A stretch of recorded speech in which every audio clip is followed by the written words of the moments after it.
जिल्ह्याची खबरबात या बातमीपत्राचे प्रायोजक आहेत Mac care super speciality hospital Ahmednagar.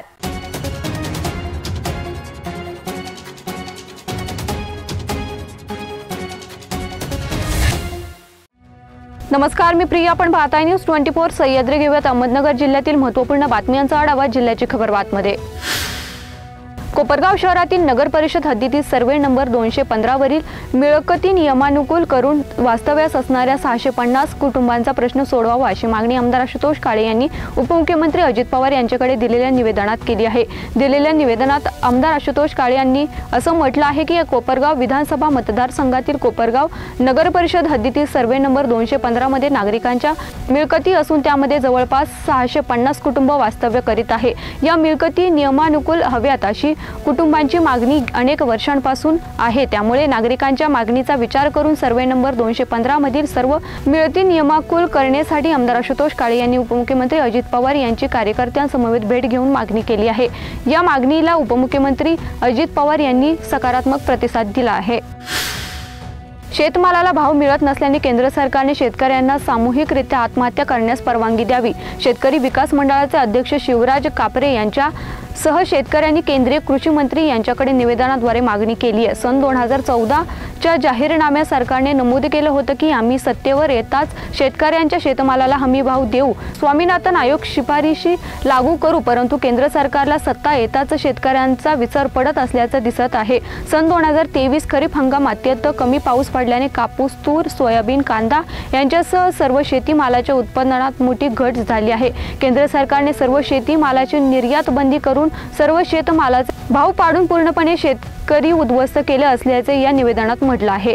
अगदी बाजार यायला लागले तर त्या व्यापाऱ्यावरती सरकार कारवाई करतं आणि म्हणून या ठिकाणी आम्ही सगळे लोक वैतागलेले आहेत। तुरीचे बाजार या ठिकाणी कमी आहेत, हरभरा आता निघणार आहे, परंतु हरभरा सुद्धा या ठिकाणी बाजार कमी मिळतात।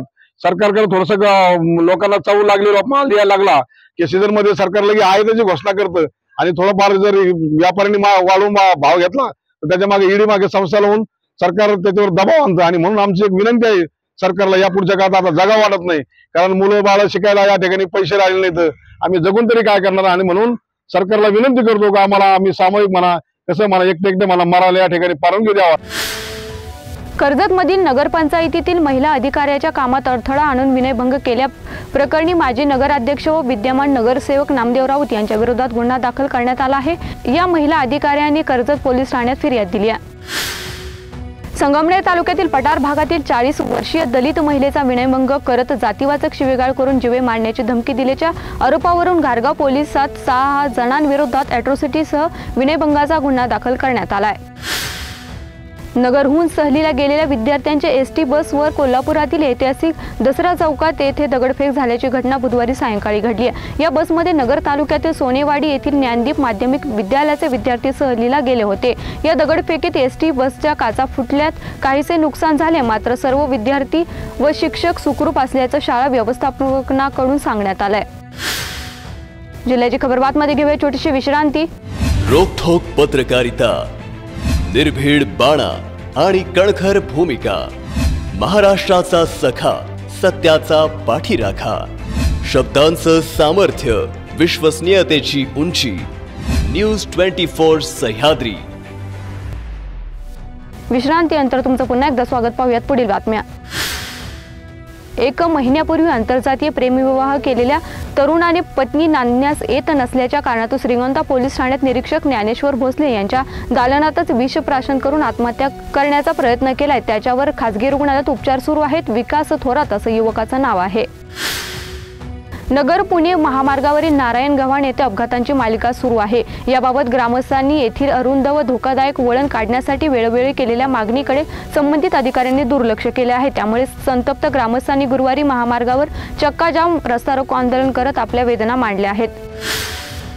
राज्य सरकारने वकील संरक्षण कायदा संमत करून त्याची तत्काळ अंमलबजावणी करावी। राहुरी येथील आढाव वकील दाम्पत्याचे अपहरण करून निर्घुण खून करणाऱ्या आरोपीच्या मास्टर माइंडचा शोध घ्यावा या मागणीसाठी नेवासा वकील संघटनांकडून गुरुवारी नेवासा न्यायालयासमोर साखळी उपोषण करण्यात आले।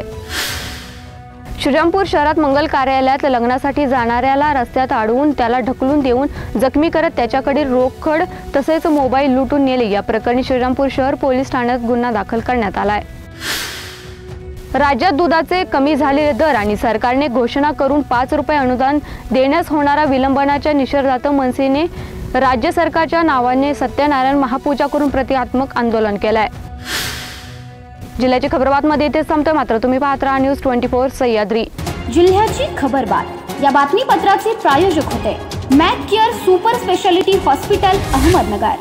शब्दांचं सामर्थ्य, विश्वसनीयतेची उंची, न्यूज 24 सह्याद्री।